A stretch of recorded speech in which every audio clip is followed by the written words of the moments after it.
Buildings and Grounds Committee meeting, which was duly noticed on October 11th, 2019 through posting and notification of the press in accordance with Wisconsin Statute 19.84. First, safety message, and Commissioner Meyer says she has one. I just want to talk about roundabouts. So I have been nearly hit twice in the roundabout off of Racine Street. And it's always by someone that thinks that they can take a left and go onto the interstate heading south from the right-hand lane. Roundabouts are really quite easy. They're very efficient, but I don't know why it's so hard to slow down and look left. And also to know that watch the arrows. You are not allowed to take a left from that lane. So slow down, know the rules, slow down, look left. Thank you. Thank you.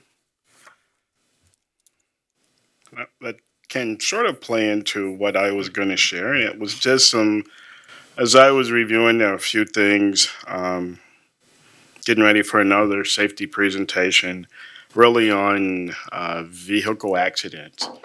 And people are, how shall I say, I often hear, maybe not the exact words, but remember the good old days. And I went, good old days. Well, let's talk about a few trends and things that have changed. And this is a bit of a sobering, but a little bit on traffic fatalities. And that's really what I'm going to talk about. So in 1975, there were a little over 55,000 vehicles involved in fatalities. That represented, which is interesting, that number of vehicles and crashes weren't quite the same, but it meant multiple vehicles were in crashes, but a little over 39,000 crashes, and that was roughly equated to 44,000 deaths. So we think about the number of vehicles on the road in 75 compared to now, which I'll get to in a moment, a little different.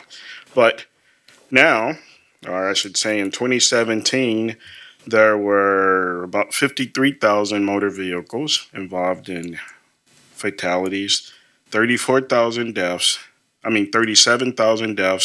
across 34,000 crashes. So, seems pretty flat when you look at just those two numbers. But then when we look at the population, and this is really focused more so here in the U.S., in 75, the population was 215 million, 16 million. And the motor vehicle rates per 100,000 people were 20.6. In 2017, the population,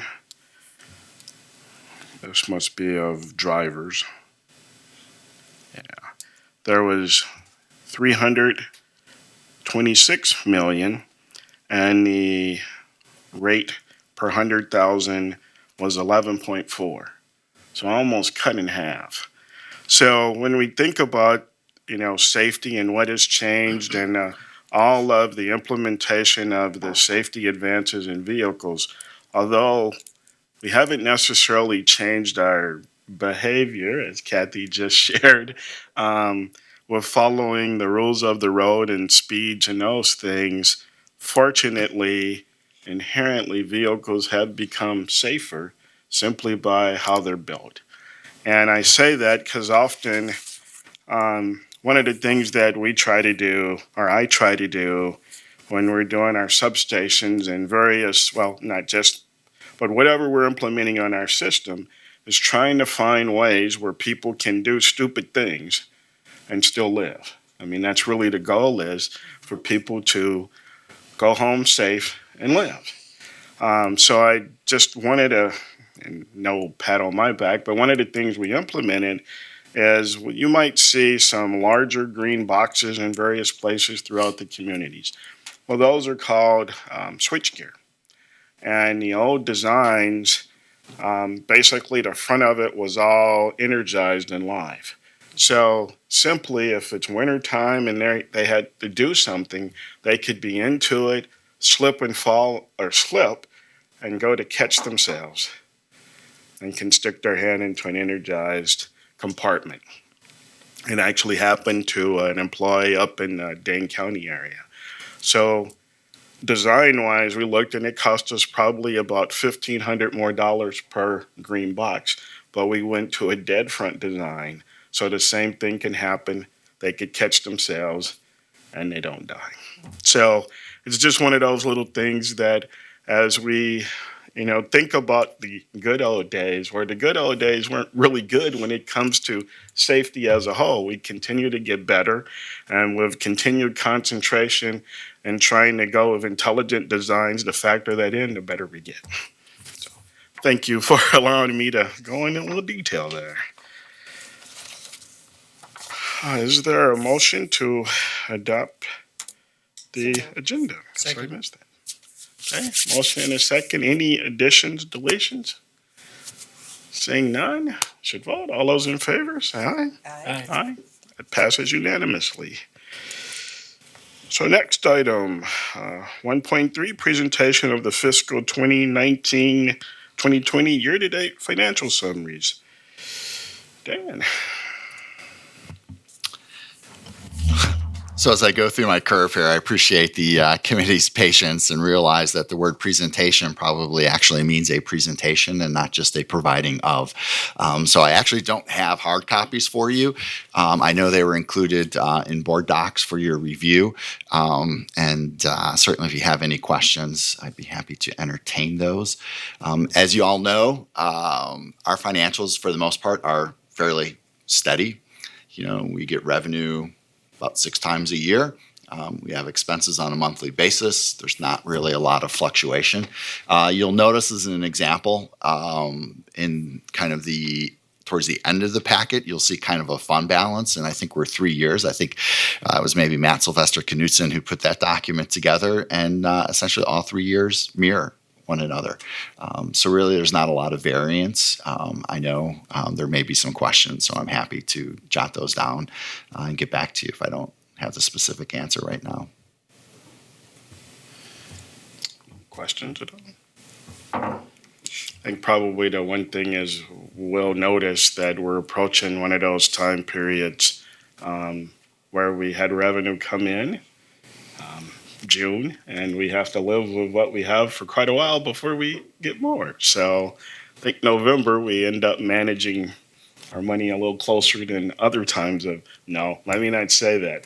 Focus on looking at the management of the cash flow a little bit more than we do at other times. So.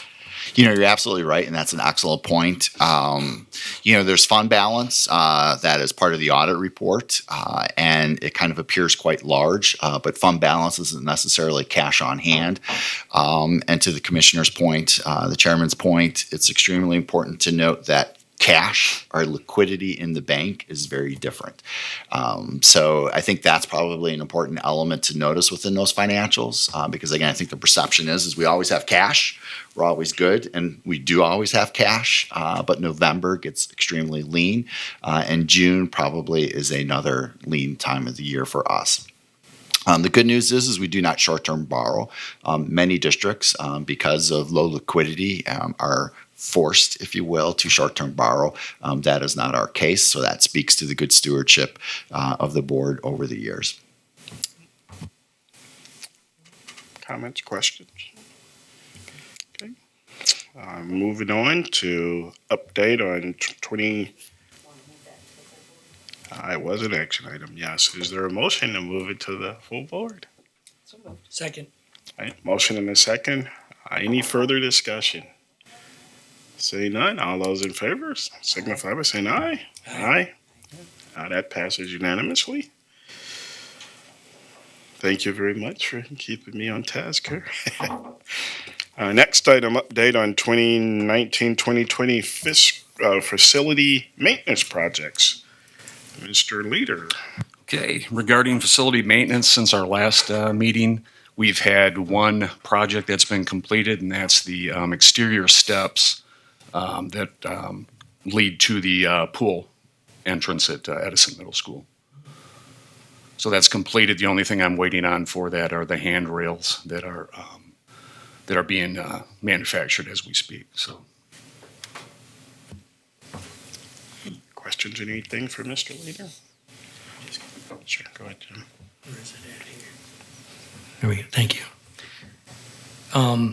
I worked at Edison, in '88, and so those things have been that way since then, right? I mean, they haven't been replaced. no, those are Right. original to the building. That's what I thought. Now, just a quick, which I think is kind of a neat fact, when we were removing those steps, there was a 16-foot footing Wow. in the ground. 16 feet, Whoa, yes. let's not spare any cement. No, it's not. You know, wow. Okay. Slightly overbuilt. Yes. Thank you. Is there any other significant maintenance projects to be completed in the next month or? Yes, I do have a storefront door system at Craig High School. Those doors have been manufactured. We're just waiting for an install date. And that will be the main entrance on the south side of the building for the juniors. Okay. Okay. Yeah. That's one that gets a lot of work out. Yes, it does. Well, thinking about events and other things that happen, Right. that's one of the main entrances, so, okay.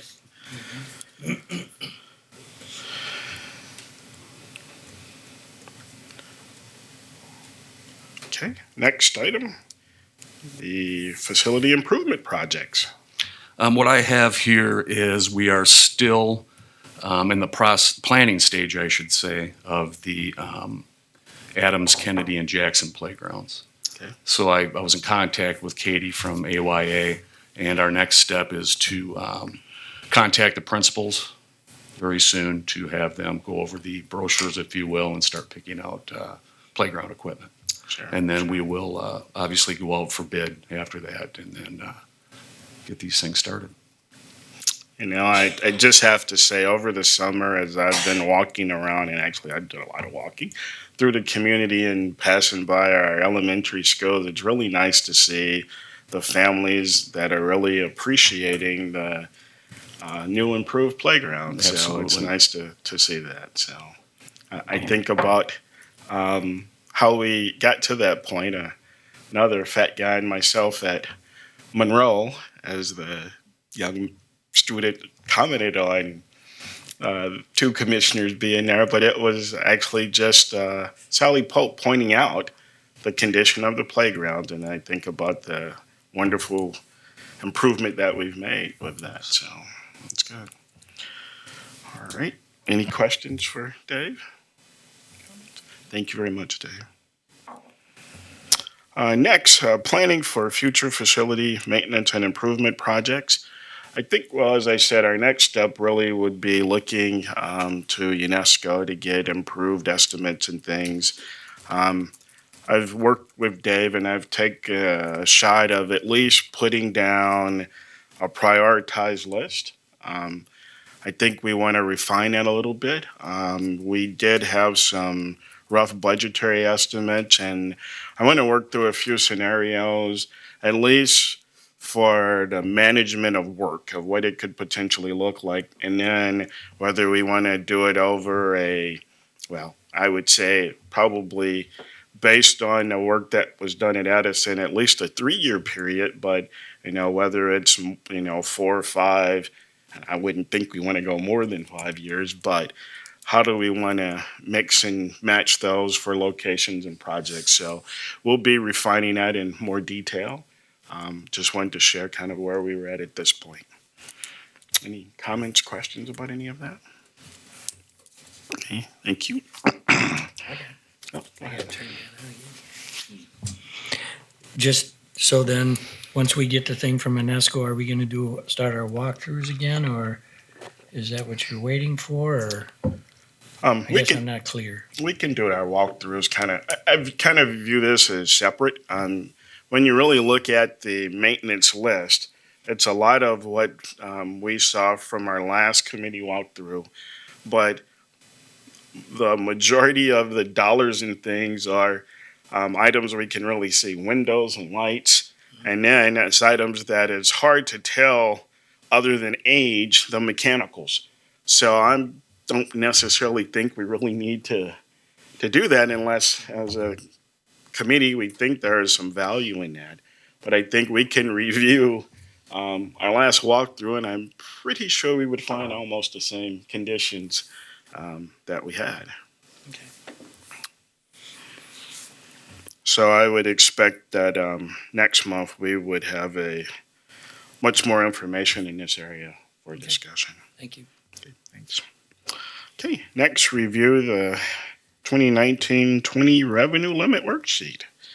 Mr. McCray. This is a bit of a PowerPoint, so I certainly appreciate the assistance. Take a little bit of a deep dive into the 2019-2020 revenue limit worksheet, or essentially our revenue limit. And we're going to start off a little bit. Hopefully this will work in terms of a video on the next slide. Now the video really has nothing to do with school finance, but there's an actress in this YouTube video. It's a trailer, and she says 4 very important words that hopefully you guys can cue into, and then I'll take it a little bit step further after that video. So hopefully we go.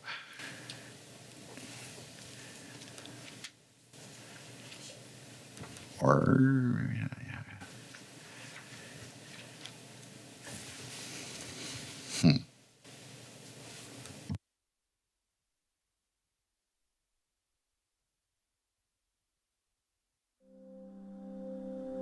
When I was your age, I had plenty of ambition. Why don't you have any?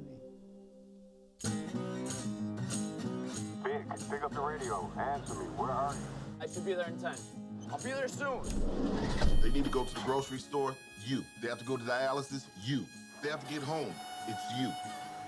You guys are still here? Да, здесь автобуса нет до сих пор. Виктор, надо. Надо. I'm home to report a situation. He's got a whole bunch of people on this van right now. It's insane. I know, Steve, I know. Who knew this was gonna happen? I love how the accordion got off this van before I did. Mike Tyson, my hero. Mike Tyson. I love black people. You like boxing? I'll be there soon. 10 minutes, 5 minutes. I promise I'll be there. I'll be there. You need to hurry up and get that van here. I'm doing my best. Relax, man. Keep your pants on. Damn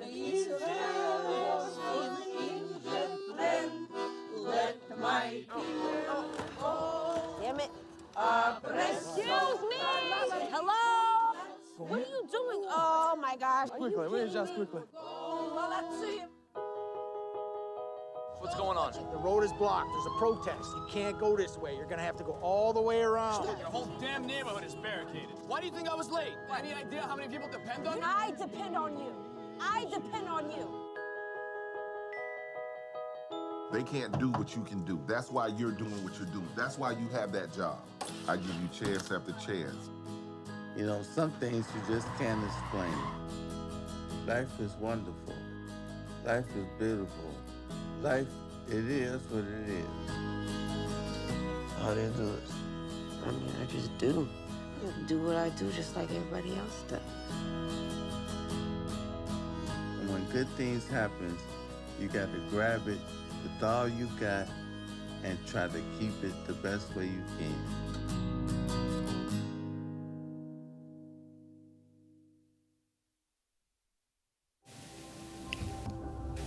Okay, probably not an element of your normal finance committee presentation, but the young lady in that film, the words that kind of jumped off the screen for me were, I depend on you, I depend on you.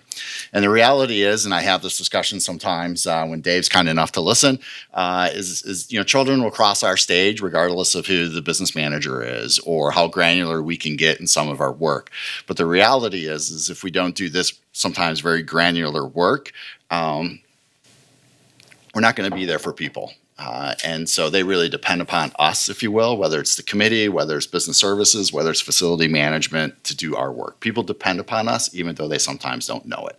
So that's a little bit of my take on the world. So moving along to school finance variables, the two we're really going to kind of focus on, and really the one in the middle is revenue limits. And forgive me, usually I kind of like to stand and walk, so this is very difficult for me to sit at this table. So, all right, I'll do that. Great, thank you. Whew. Sometimes people would say, well, you're just sitting on your brain stand. That's why. All right. Well, let me say, while you're going over there, one of the 4 words that I picked up that were really important: keep your pants on. Yeah. That's Keep your pants on. what I picked up. I wish I could have edited that particular segment out, but it's beyond my capability. But I depend on you. I depend on you. Depend upon us. So, a couple terms. Dan, excuse me. You'll have to go near the mic and turn it on so that it's being captured by the TV audience. Yeah.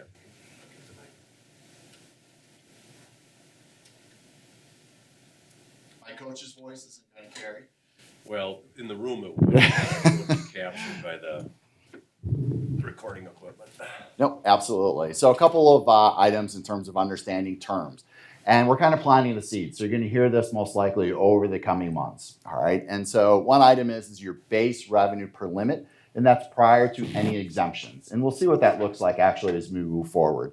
Revenue limit with recurring exemptions and revenue limit with non-recurring exemptions. And so an example of a recurring exemption would be districts that pass a recurring referendum.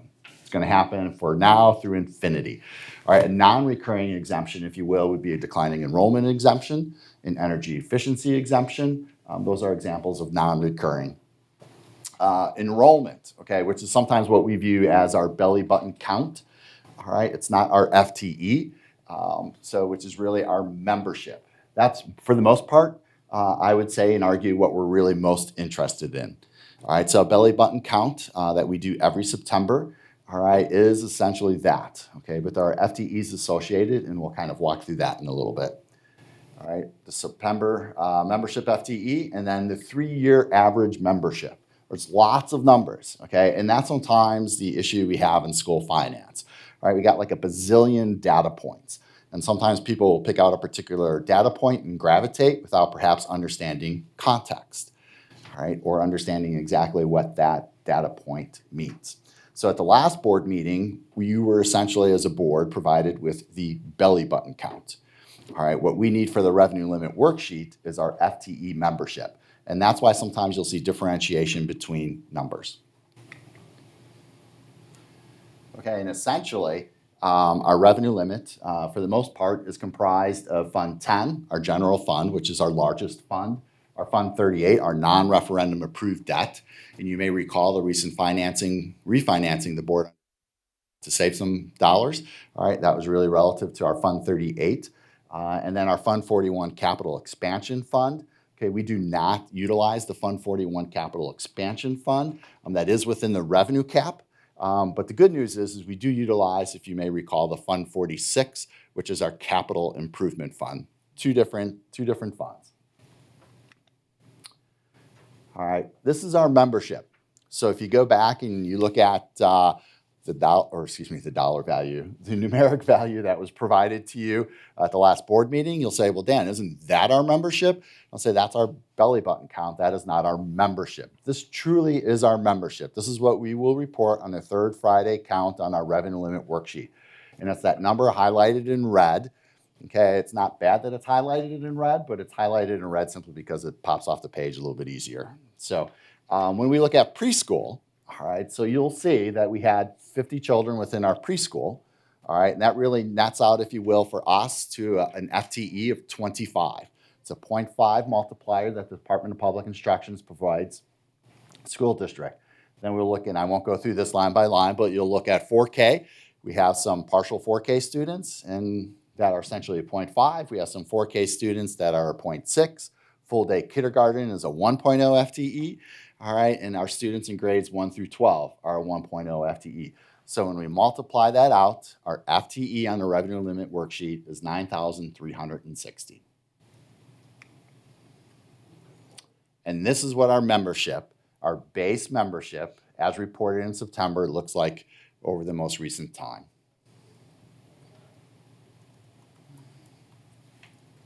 Not a trend line that we would really like to maintain. Then this is our 3-year membership average. All right, and so on our revenue limit worksheet, when we get into the detail, and again, I appreciate your patience with this rather granular but important topic, we report our September 3rd Friday FTE, and then for the revenue limit purposes, it's a 3-year rolling average FTE. And this is what our 3-year membership average looks like. And this, and I'll go back to my seat, but this is what, because everyone has a nice 11 by 17, but this is essentially what the revenue limit worksheet looks like. And it's a lot of lines, it's a lot of cells, okay? But there are just some sentinel items that we'll talk through here.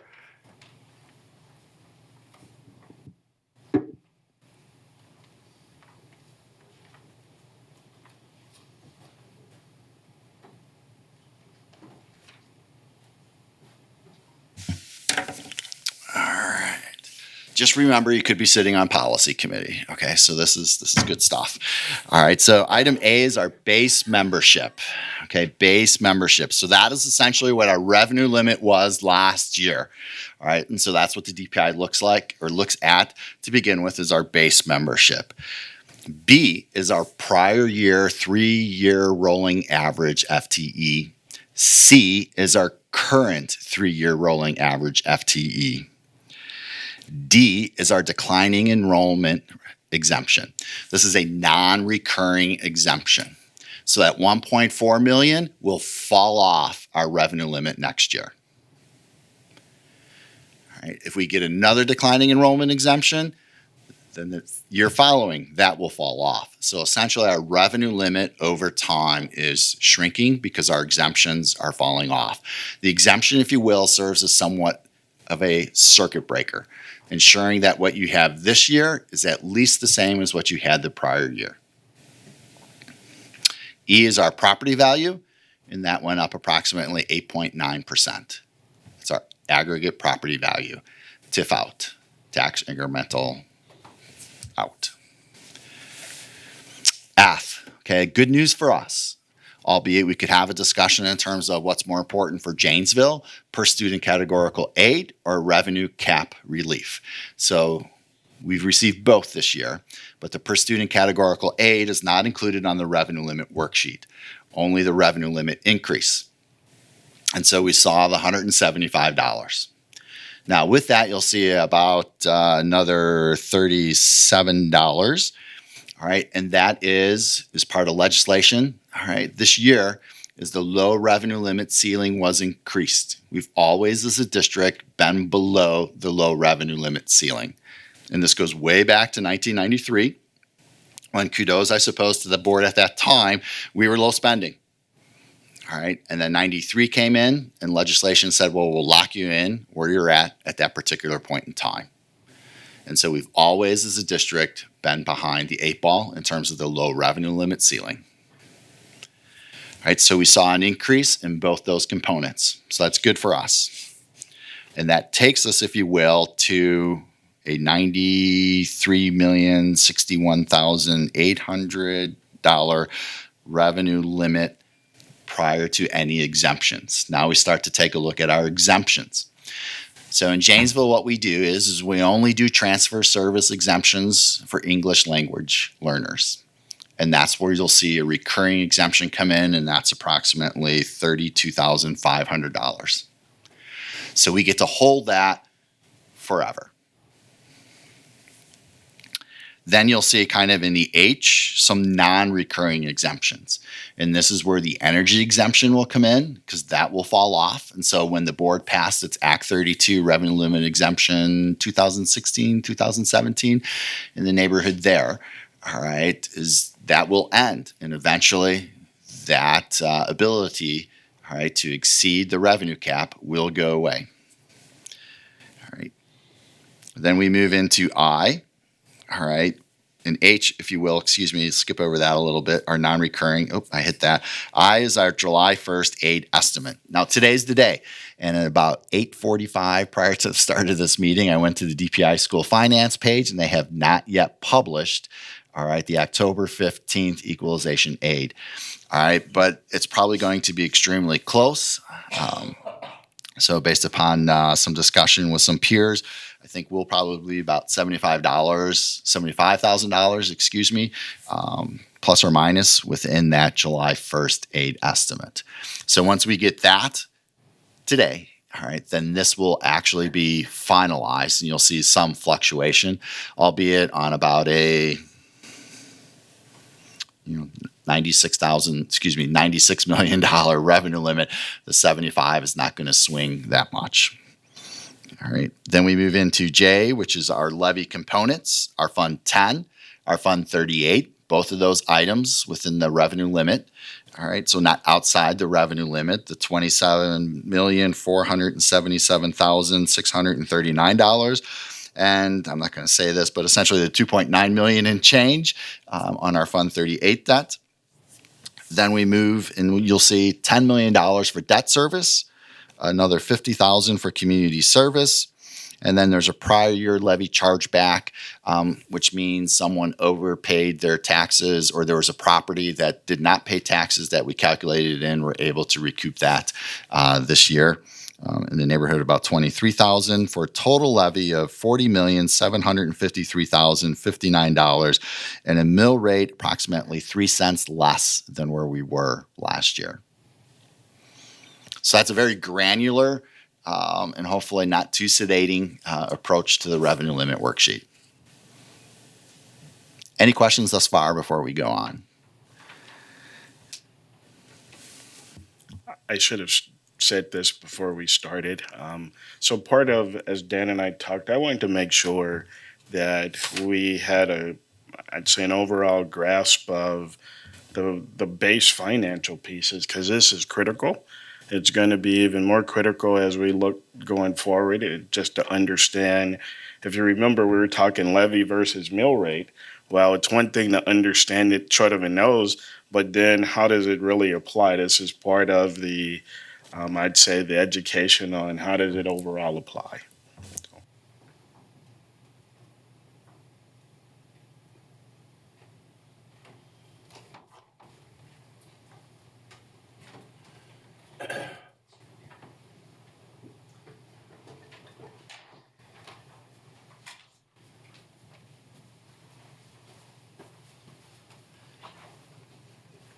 So I mentioned earlier in terms of the revenue limit ceiling. And what you'll see here in this particular slide is the base state average for revenue limit in blue. All right, so that's the average revenue limit for the state throughout the state. That's the average. All right, and then what you'll see for us is the red. All right, so we're below average. If anyone had any questions in terms of our ability to raise revenue compared to the state. And that's essentially the state, again, is the blue line, and we as a district, the school district of Janesville, are the red line. So that's the disparity that we have. And this is an interesting chart, I believe. But again, I'm the geeky finance manager, all right? And just to take you through it, and there's a lot of numbers, all right? But we go back to about 2009, 2010, all right? And we'll see the base state average. Now, again, I want to emphasize the word base. That's prior to any exemptions, okay? Referenda to operate, referendum Act 32, referendum, anything within the revenue limit that would be listed as an exemption. This is not those exemptions. This is our base. It's the purest way to compare district to district prior to add-ons. Then you'll see the revenue limit line 5. So if you went back to the revenue limit worksheet, this is the line we're referencing. All right, and this is essentially the base revenue per member for the school district of Janesville. And then there's a difference. And then we're going to multiply that difference by our 3-year average. All right, so if we look back, going all the way back to 2009, 2010, what this table is demonstrating is compared to state. If we were at state average, at least state average for revenue, we would have accrued $49 million and change more in our coffers. So we're behind the 8 ball. That's really what this is demonstrating. All right. State average revenue, school district of Janesville revenue, the difference in what we've lost because we were at least not average. Any questions on that particular slide? 49 million since 2009, 2010. So think of the capital maintenance we could have performed. Think of perhaps the expanded programs and maybe how we could better have met the needs of our students with that additional revenue.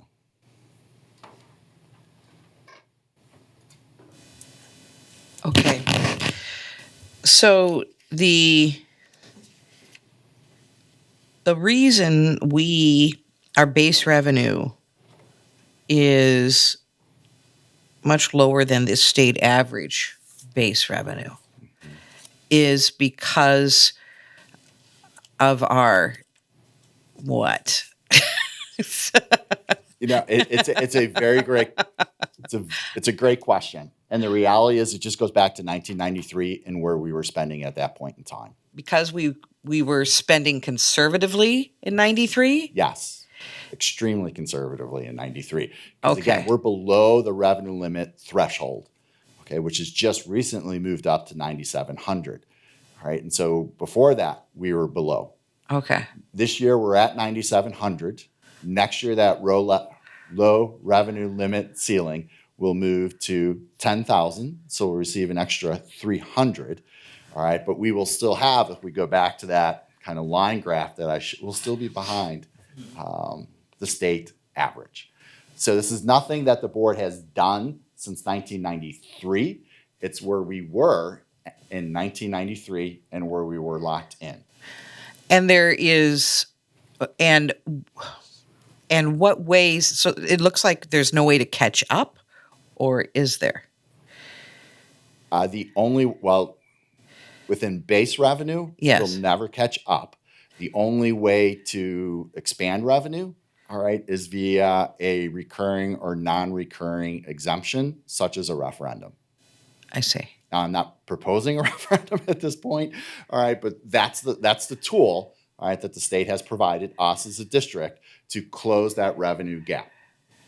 All right, but I think what I'm trying to illustrate, I believe what we're trying to illustrate right now is we're below, all right, and we've managed the budget well, but our challenges are not going to go away, and we're already behind. We don't have an expense problem, is what I would argue. We have a revenue problem, Okay. is what I would argue, and that's what we're trying to illustrate. I think the one comment, and Dan only went back to the 09-10 year, but if we were to go back to 93-94, when the legislature put the revenue cap on us, or period, I guess, across the state, not I guess, that's what it was, then, the accumulated dollars is significant. I mean, just over this short period of time that I've been on the board, I guess a little longer than that, but, it's like over $50 million. So when I look at, just the simple things programmatically, but even more important, keeping up with our maintenance that we would have been able to do. And we just wasn't able to do that because we were capped from a revenue standpoint.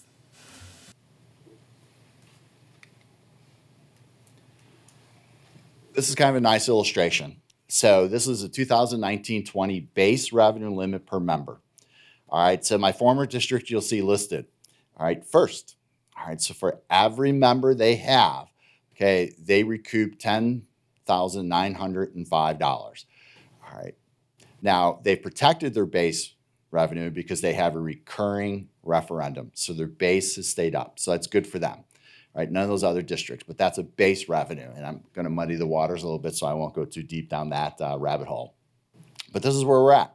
Clinton, Edgerton, the state average, 10,143. The county average, 10,115. Parkview, Turner, Evansville, Beloit, Janesville, and Milton. And again, we were just able to, those two districts, move up this year because of the low revenue limit ceiling being established at 9,700. So if we look at the state average, $443 more per member, assume a 3-year membership average for us in Janesville, all right, we would have recouped $4.2 million more. if we were at least state average. So we theoretically could have had $4.2 million more in our budget if we were average. And so, okay, so Milton established this recurring referendum. Is that why they're at that? I'm just trying to summarize what you said. You mean Clinton? Clinton, sorry. Yes. Sorry, Clinton. Beg your pardon. Yes. Okay. And when did they do that? Or is this, how long ago did they do this? November 2016. Oh. So what it does is, okay, and it's a very fair question. All right, so I will get a little granular on you. I apologize for that. Remember I talked a little bit earlier in terms of recurring and non-recurring exemptions. So we're looking at base. All right, but what happened is most likely if you go back you'd have to go back to 1993 and look at that district. And then you'd have to look at maintaining your base is what a recurring referendum does.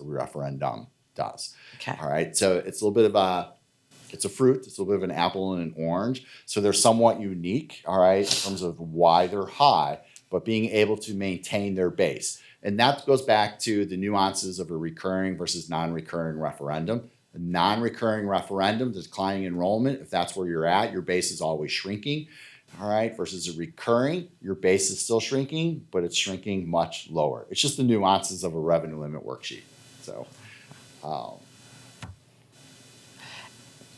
And in 2016, what did they go to referendum for?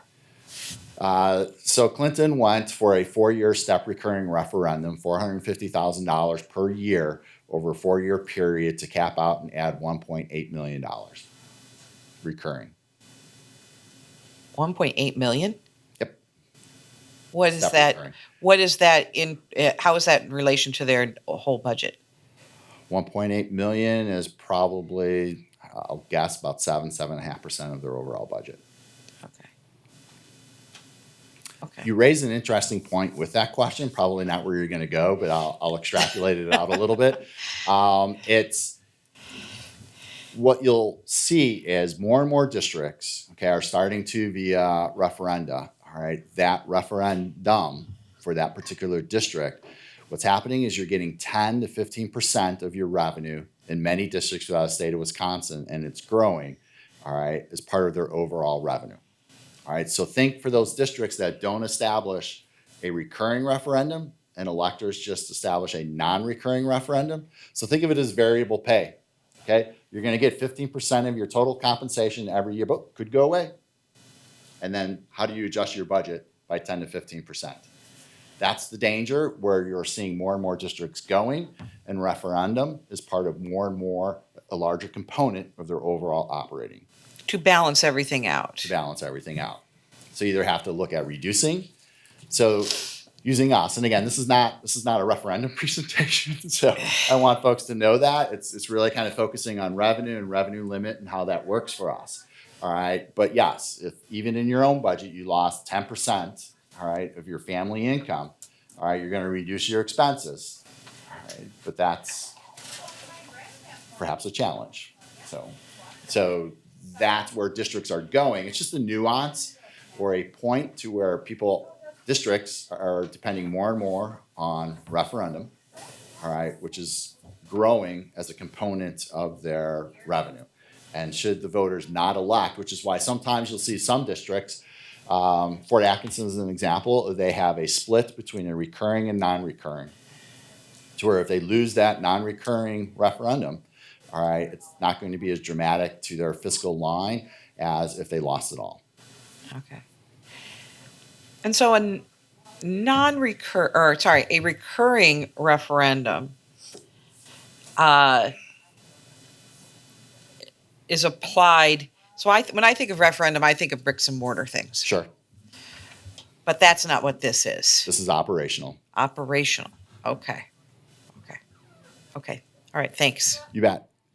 Real quick, sometimes people say, well, if it's a recurring referendum, we're giving you a blank check.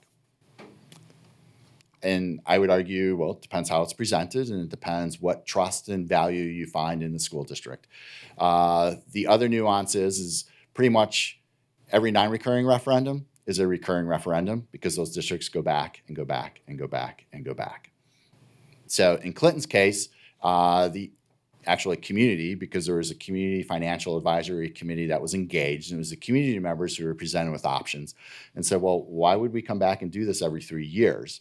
All right, let's just pass a recurring referendum.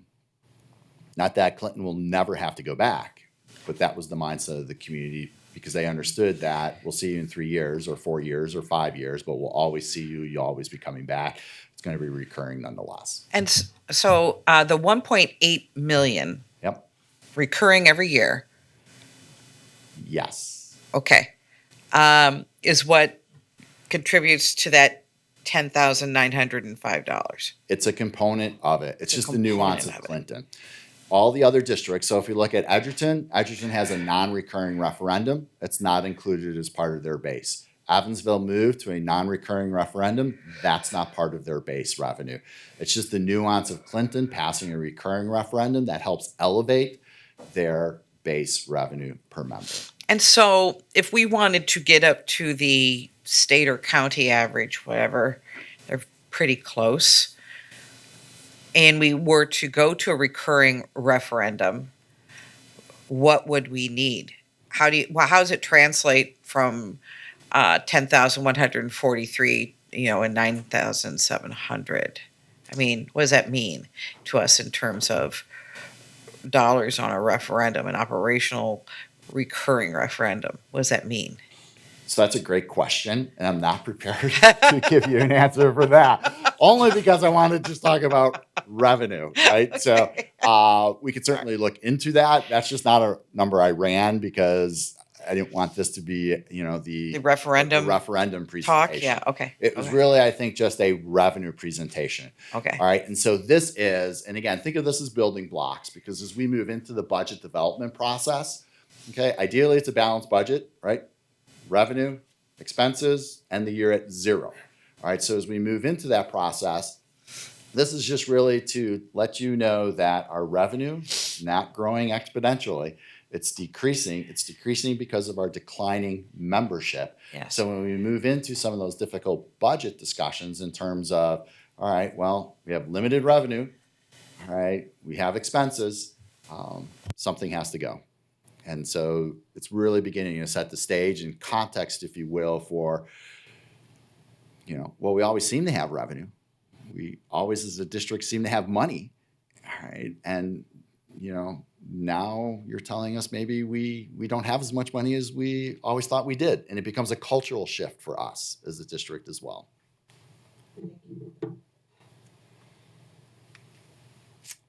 Okay, we're almost done. And we're not going to take you through the very ugly equalization aid worksheet.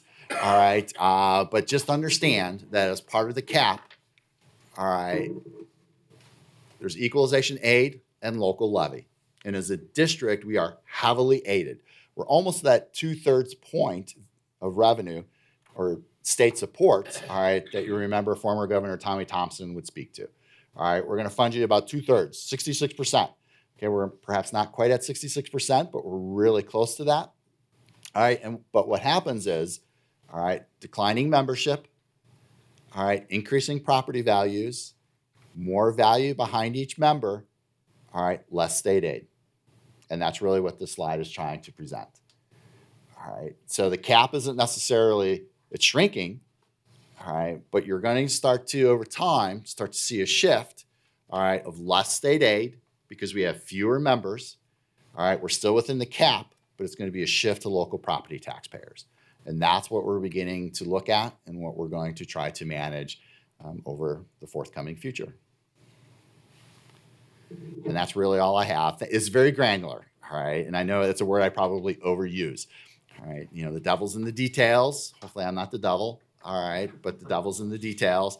And we do this because people depend upon us in business services and Dave's group and Jim's group to do the work that no one necessarily really sees. There's no illusion, all right, that we have, children will cross our stage at Parker and Craig, regardless of who the business manager is, or Dave, or the superintendent, or the board members, all right? But it's up to us to provide them, right, with the best possible experience, all right? Because whether they know it or not, they do depend upon us. That's kind of the message. Yes.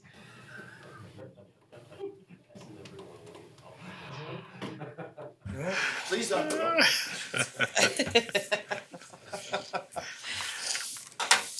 So when you go to your parent-teacher conferences tonight, okay, please don't share that element of, I was in the finance committee meeting, all right, and let me share with you the line. That was part of the video our crazy business manager shared. But still important. So, and again, I know I asked that question, but just any final questions? There's a lot of time on the revenue limit worksheet and kind of our overall revenue. Thank you. I don't understand things normally, so this is going to be probably a weird question. But so in other words, if the students increase within the next 5 to 7 years, hopefully, our membership increases, then would our state aid also increase then because of the belly button count, you call it? Yeah, you're really close. And, it's hard for us to say 7 years in terms of where equalization aid will be at. All right. But there's a couple of factors and it's moving parts. Okay. And the commissioner to your left there is a big baseball fan, right? And so sometimes I will use the analogy of a right-handed hitter is always going to hit to a certain place in the outfield. And then I will get hung up on the word always, right? So that's where sometimes there's just a lot of moving parts. So if our membership increases, that's great for us. All right. The issue will be is where our property values, okay? Because those are two key elements of school finance. There are three key elements: spending, property values, and membership. All right, so if membership increases and property values stabilize, our aid will most likely stabilize. If our membership increases and property values begin to increase, we should probably be okay as well. But if our property values continue to increase, all right, and our membership goes down, all right, that's where you'll see a decreasing level of revenue. All right, it's kind of how the mechanism is designed. The theory is you have less students, you should be spending more. All right, but our problem is even if we lose X number of students, they're not all in one building. They're not all in one classroom. All right, so they're scattered across. So then that is really what the difficult discussions become, because they're not all in one location. Even if we lose 5 students per grade level times 12 is 60 students, and that's huge for us. All right. Because if we do the simple math, and I'm going to round up to 10,000 and say, well, over 3 years, that's $600,000. All right. But 60 students across 21 sites, all right, it really begins to water it down. So we can't say, well, we have fewer students in this grade or fewer students in this classroom, all right, to begin to unfortunately, perhaps make staffing reductions as a result. So the key takeaway, sorry, long answer. All right, property values go up, membership goes down. You'll see a shift to local taxpayers. Okay, thank you.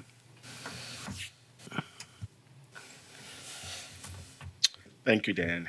I would say, and it's my opinion, having seen a few of these presentations on this, I understood it, but this was by far the simplest, most straightforward presentation for each individual component. So I'll be speaking more to the full board to come look at this, because I think he did a great job. Thank you. And next item, Annual Fund 73 report. So I handed out a copy. Couple things, and actually I would be remiss really if I didn't look over and thank Deb for her support and kind of doing my hand holding as I go through my curve here of onboarding in the district and what all documents need to be presented and prepared. So in the past, Mr. Pennington provides you with a memo.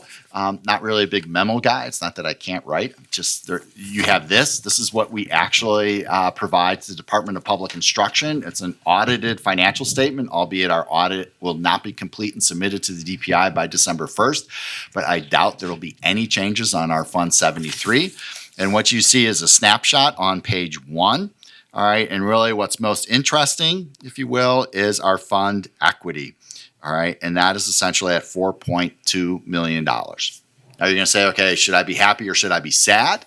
Okay. You can be happy that it's not zero, and you can be sad it's not 100 million. Because again, our Fund 73 relates to our other post-employment benefits. All right. And so this is a trust to assist the district in paying for those benefits.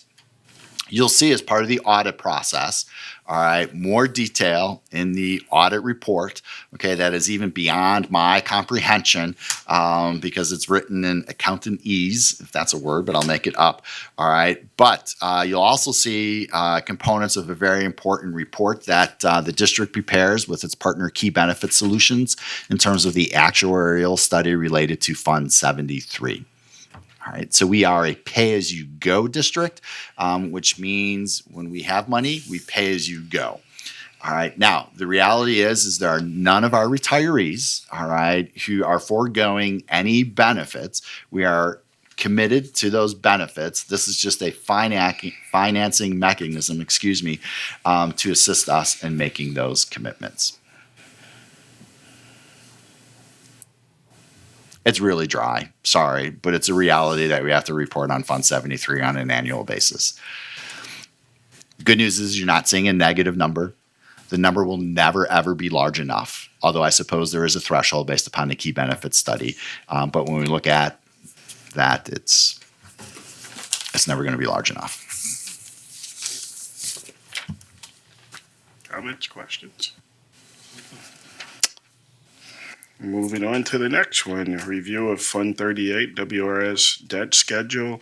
Just as a reminder, we did see the rebonding of this back in the end of August. So this is kind of a review of that because it kind of went along with this Fund 73 a little bit. So, Dan. Sure. And so I'm not going to take you through that. I think it's just an interesting data point that was not provided as part of the refinancing. And then you're going to say, well, what was not provided as part of the refinancing? The actual payment schedule. All right. So in your electronic board packet that's available for the public on board docs, you'll see the original schedule. All right. And then the revised schedule. And this refinancing will essentially free up within our cap $150,000 annually, beginning in the 2021 school year. So it's just detail. Again, we always want to be transparent.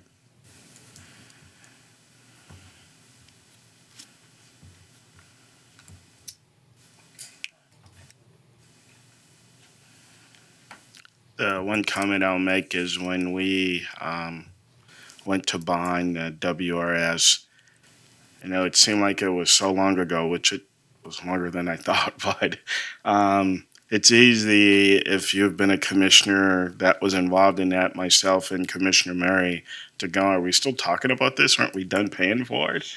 Well, it was over a long period of time, and now we see some benefits of rebonding and that shorten our time period, our overall expenditures. So definitely not done, but moving in that direction quickly.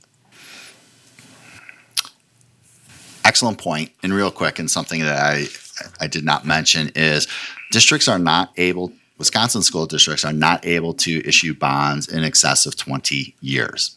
All right, so that's the maximum capacity that you'll see on a bond issue or a cuss-up. So to your point, right, you go back and you go, oh, it was like 10 years ago we did that. We still not pay. It's kind of like a home mortgage, 30 years, 20 years, 15 years. But then, similar to a home mortgage, when interest rates become more favorable and the district has an opportunity to refinance, we take advantage of that. And so, again, kudos to the board for doing so.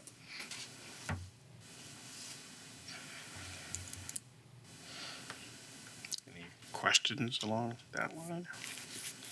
This was really more so supplying the original and versus what the rebonding really shows.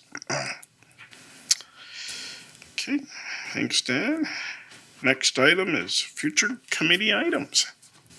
Anything we want to delve into as we approach the focus on budget here, the remaining part of the month? I got a question. Sure. I got a question, Dan, just in your lingo. I don't understand what is referenda and referendum. I know what a referendum is, but what is a referenda? That's a very fair question, and I probably at times will misspeak. It's plural. Oh, okay, good. Referenda Okay. is plural. So sometimes districts may have multiple referenda, because they may have a Okay. capital, they may Okay. have an operational, and I probably get tripped up as I'm trying to speak and get Well, dry no, that's mouth. good. So, okay, so that's plural. Okay. Thank you.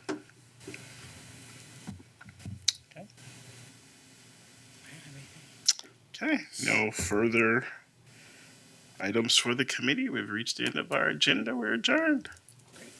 Darn close. An hour, a little over an hour. Not bad. All right.